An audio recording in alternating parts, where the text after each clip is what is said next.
fekkee yow maire opposant nga nekk maire si benn localité dafa rox nguur gi loolu nga bëgg pour mu entrer jafe la preuve Tëngéej ga ma nekk am na fa benn projet bu nga xam ne Dakar Gate lu ko tuddee maire ville ba mu ngi may seetaan El Hadj Daouda Niang moom moo nekk maire ba Dakar Gate normalement avancée de la maire bi lay xeex ndax si biir géej gi mën nañ wax ne sa la ñuy tabax bi day nekk ci biir géej gi wala si tefes bi bu ñu ko tabaxee ay immeuble moo fay nekk c'est bien possible mais projet boobu lépp taxawoon soxlawuñu sax financement bi génn na xam nga ñoom la partenaires yi lan lañ wax nañ ne lii nañ ko dugal si plan Sénégal émergent loolu kese la woon mais ba fii kenn mënu la wax ne projet bi avancé na benn yotaa ñëpp nee nañ c'est parce que daal ñaa parti démocratique sénégalais la xëy na bu doon génn waaye dañu ko def Aliou Sall mu nga xam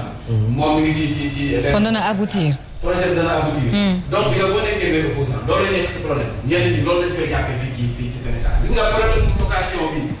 bu ma si ñambaasee tuuti rek wax ji démb wax moo di war a biraay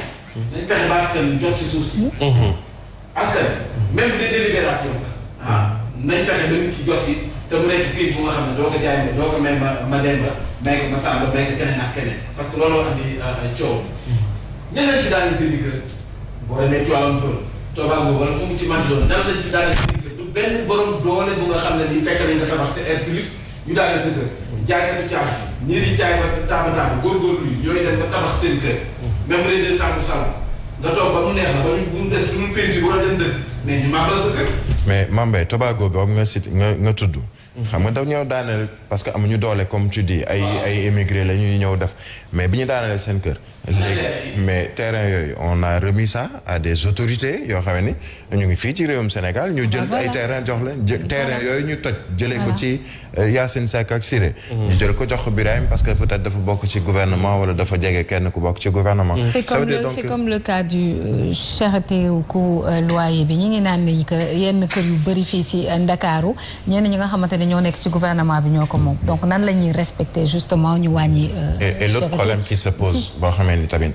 j'espère en tout cas ci seen observatoire bi dinañ ko wax mais on ne peut pas également dëgg la naam ku nekk sa wërsëg yow yaa liggéey ba am peut-être njëgu ñetti terrain da nga ko liggéey peut-être jënd ko en bonne et due forme mais di nga gis koo xamee ni jëndul terrain dem na ci benn ponkal ci administration bi kooku may ko benn terrain bu 300 mètres carrés ci boobu temps en même temps ci même koñ bi wala ci même dëkkuwaay bi un Mambay est là-bas amul lu mu mën a am na lu mu jëndee terrain mais bu ñëwee ñu ne ko mun ñu laa jaay terrain ci fii nga nekk ni délibération bi ngay wax mais délibération yi souvent da ngay gis question de copinage da ciy am et ça pose problème parce que finalement celui qui doit être bénéficiaire d'un terrain un citoyen lambda mais mënu ko am te beneen affaire bi fa lay terminer je pense qu'il faut aussi de plus en plus ñu mën a formater les Sénégalais surtout les Dakarois à ne pas forcément vouloir quelque chose ici à Dakar ci centre-ville parce que am nañu possibilité bonjour Elhadj am nañu normalement possibilité de plus en plus les gens vont vers ay Tivaouane Peulh ni ñaa ngi dem di dëkki booru Sangalkam ñu ngi gën a génn un peu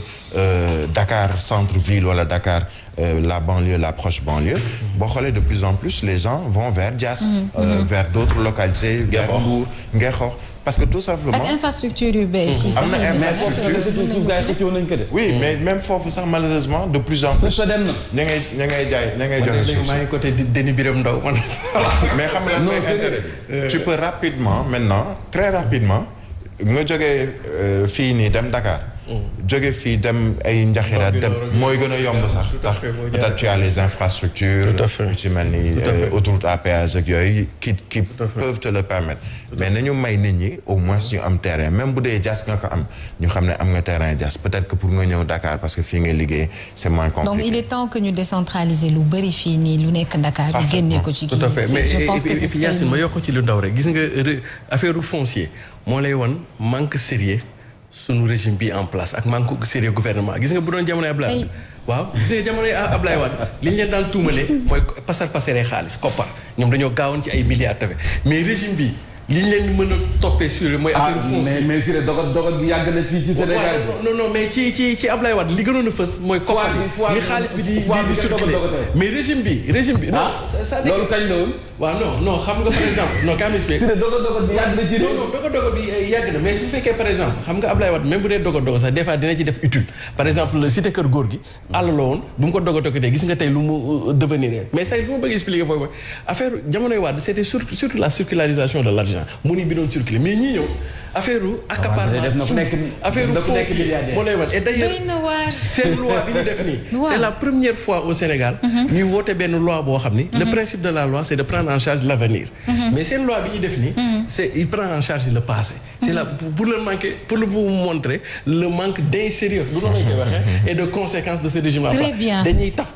yi yëngal seen bopp rek nañ fi nekk madame Assome Diatta ne nous divertis pas avec ton observatoire quoi on veut le fond dañoo bëgg a génn ci luyaas baa ngi bëgg a rey dëgg la ma ne maam kañ ngay kii la nag ma démarré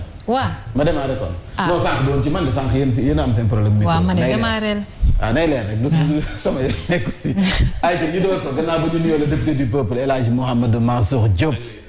naka yi tey sant yàlla alhamdulilah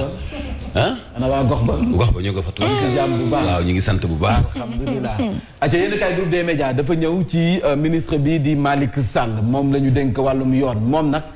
dafa sampoon dëndëm waaye dafa mujjee retiré wu ci élection yi ndax nag dañu gis ne ci histoire u Sénégal mësuñu gis ministre de la justice bu nga xam ne nii samp na dëndëm ngir dem ci ay jongante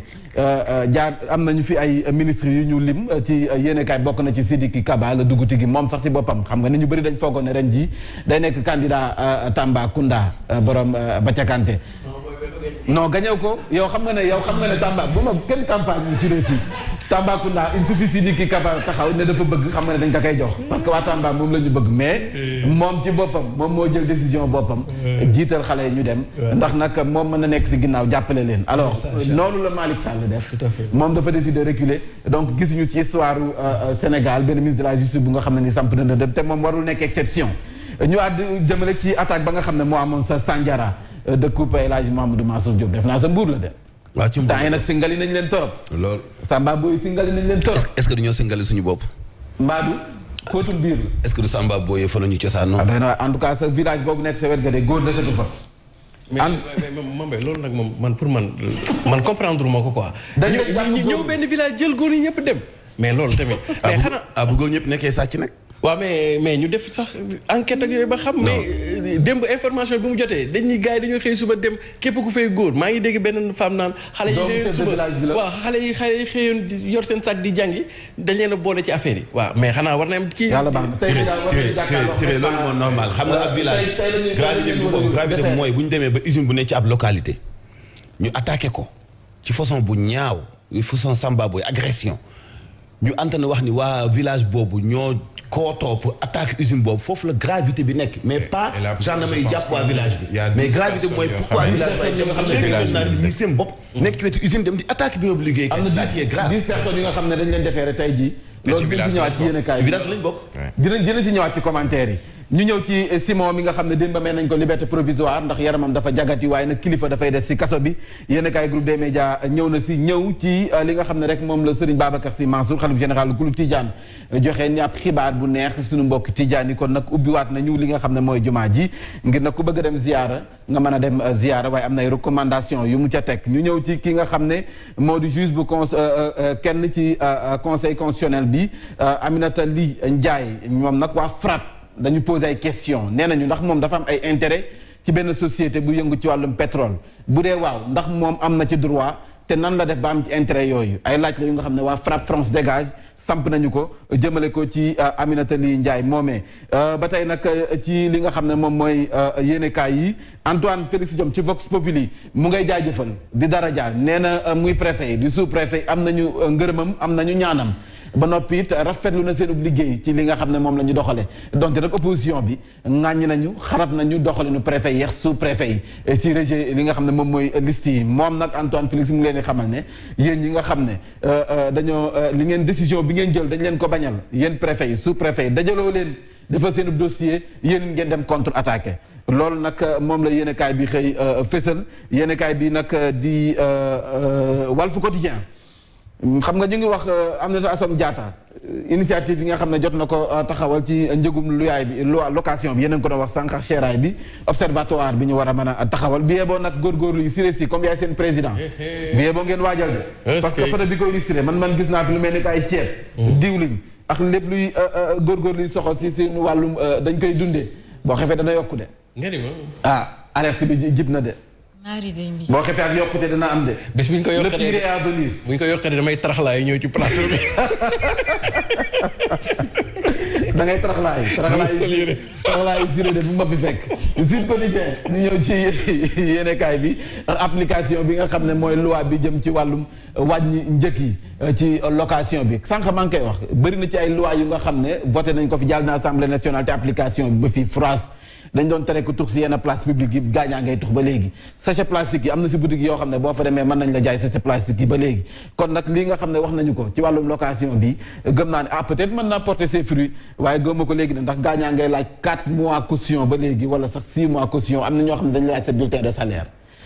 bailleurs yi nañ ci bàyyi xel bu baax looloo sabab nag Sud Quotidien ne kon nguur gi jamono ji mënees nañu wax ne dafa lajj ñu dem ci li nga xam ne rek moo di li ma doon wax sànq El Hadj Mouhamadou Mansour Diop sa gox boobee Mbour gannaaw Sindia Sandiara it am na ak cong gu fa am si usine indien ba bu Sénégindia kenn ci Samba Boy jot nañu ko faat am na si juróom ñu nga xam ne jën si jël ay gaañu ñu dem ci l'observateur ak élection locale yi 23 janvier 2022 cassation en tout cas de ñi nga xam ne ñoom ñooy préfet ak sous-préfet ñoom it ñu ngay waaj takku taxaw ngir nag ñoom it nañ leen di ŋàññee ñu yóbbu mbiri ci yoon jamono joojee nag ku jëkk politique ñoom it fi ñu taxawoon ñu ngi fi taxaw ba léegi ñu dem si grand place yéenekaay bi nga xam ne dafa dem ba 4C diggante Ndiagne Diop ak nag Omar Gueye xaritu Yacine Seck ak Siré Si Omar Gueye gi di Omaro waaw moom nag jamono ji seen diggante ñëpp xam na ne neexatul te ñoom ñaar ñoo bokk seen Benno Bokk Yaakaar Omar Gueye ak Ndiagne Diop yàgg naa naqari ñoo bokk seen Benno Bokk Yaakaar waaye terewul ñoom ñaar duñu kii bu jaaree gauche ki jaar na droite yéenekaay bi nag dafa ñëw ci jamono ji Omar Gueye pexe yi nga xam ne mu ngi koy teg ngir gàllankoor kii di Ndiagne Diop lépp lu mu ko mën a def ngir saawaay ji di Ndiagne Diop bañ a tegwaat sa bopp Mbambilor mu ngi koy jéem a def Ndiagne Diop nag mu ngi koy daan xaafu nee na ko sel maanaam koppar bi nga xam ne dañu koy jëlee ci maire yi di ko jox maire yi ndaw yi nga xam ne peut-être seen doole tax koo demee nii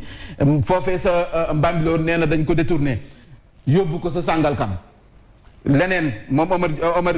Ndiagne Diop mooy wax ba léegi nee na ay projet réalisation yu Ndiagne Diop ya nga xam ne moom moo ko liggéey ministre des collectivités territoriales dafa def récupération nee na moom moo ko def ba tey Omar Gueye Ndiagne Diop mooy wax ba léegi nee na ay élus yu Mbambilor la ñu copte ci boppam moom nee na Omar Gueye moo leen copte ci boppam ngir ñu mën a superviser ay lotissement yi nga xam ne ñu ngi koy amal foofee sa Sangalkam te deeskos yëg lépp ne pat du samay kàddu Ndiagne Diop mooy wax ba tey ci yéenekaay bii di Grand Place waaye nag loolee yëpp lu mu si jublu du lenn du dul déstabiliser ko moom Ndiagne Diop nee na xel xalaatul mu koy bàyyi mu jàll te nag bu mu ko yëngal Ndiagne Diop nee na Omar bu ma yëngal ndax li ma xam bari na boo ma yëngalee bu ma waxee du la jik ay danxaaf la ñoom ñaar ay gaañ lañu woon. non ay gaañ lañu kay. ay gaañ lañu woon. ay gaañ lañu woon jaxase leen nag. ànd ak taxalikoo ñu. tout à fait. lii rek moo lay yooyu moo war a jeex. waaw yooyu moo war a jeex nekk ministre après di nokkatu benn maire bu nekk sa localité. xeet yooyu noonu comme ni ñuy def Bamba Fall Medina yenn saa yooyu moo war a jeex. ponkalum jëm mu toll ni yow. boo ko jéemee xoxtal ci wàllu politique daf lay affronter. boo koy mbokk boo ko doole. Bamba Fall di koy jéem a xoxtal sax da ngay sori sa bopp rek. Bamba Fall ñuy def. non man Ndiagne Diop sax allez Ndiagne. dontu maay na. dontu maay na Ndiagne Diop ñoo ngi si ginnaaw. ma jeexalee xel Direct News dafa ñëw ci Pape Demba Bitèye ma nga xam ne conseil départemental bu Kaolack lay yóotu moom candidat la nee na nag ay buñ ko tegee. ci li nga xam ne moom mooy jàll bi dina benn mu ngay rafetlu liggéey yi nga xam ne président Macky Sall def na ko foofee sa Kaolack ba noppi it nee na dana def kéem kattanam ba Kaolack delloo wàcc Carrefour gi mu nekkoon Carrefour religieux ci wàllum koom nekk it Carrefour commercial nekk pôle de développement moom loolu la bëgg ci Kaolack nee na nag wàllum wér-gu-yaram éducation tàggat yaram loolu yëpp dana bokk ci xeex bu nga xam ne da koy sumb ngir Kaolack daal di suqaleku moom Pape Demba Bitèye moom moo xam ne loolu ci Direct News. mais moom il est candidat à Kaolack conseil départemental. conseil départemental. si conseil départemental boo demee par exemple Tëngéej maire bi nee na soxlatul nekk maire. Daouda Niang mais conseil départemental la bëgg. moom Omar Gueye ñu ngay laam-laamee ne moom it conseil départemental la bëgg. li leer ba leen Souleymane Ndoye samp na dem ci conseil départemental moom mooy président sortant bi. ak benn soxna suñuy wax madame Fall moom it samp na dem ci conseil départemental. Yacine yaa ngi may xool rek. gars yi dañoo voilà gis nga. 8h05 grave. allez-y ah 8h05 ah. fii lañ may daaxee man. non sànq sa. ay 6 minutes ay 5 minutes. sànq yaa moom sa problème micro. yow. waaw baax na merci beaucoup Siré. merci Yacine ba suba ak jàmm incha allah aywa ñu daal di ànd ak Birahim Hadj Mansour ak Mame Mbaye Ndiaye léegi. si xibaar yi dafa am benn problème bu am. aywa fu dama koy wax ñëpp dégg ko. Birahim moom a sut Mame Mbaye sut ma Siré ak yow maanaam. bu ngeen ma wanee large bi maa gën a gàtt ci studio bi te yàlla xam ne. non non gàttoon donc ça. il faut ngeen xool seeni ay caméra. voilà c'est ça la réalité maa la suuf fi mu doon alors. jàmm na ñooy parce que jarul polémique jarul xuloo jarul polémique parce que damay ba ñu jàppee man daama. sa verte bi dafa rafet nag tubaarkàlla bu ko yàq alaaji. aywa nañ dem ci titre yi. jàmput bi ah. waaw d'accord jeex na. Siré ci màjjal gi.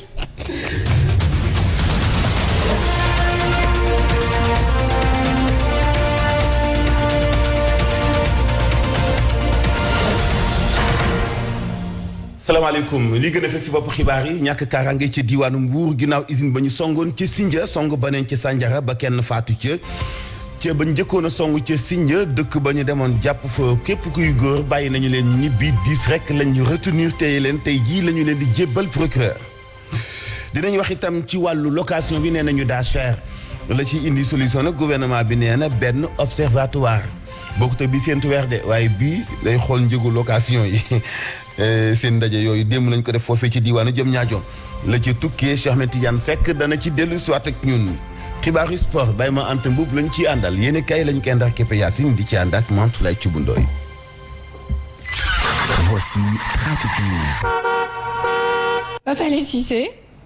Allô oui Yacine. Ça va foo nekk. Voilà merci beaucoup Yacine.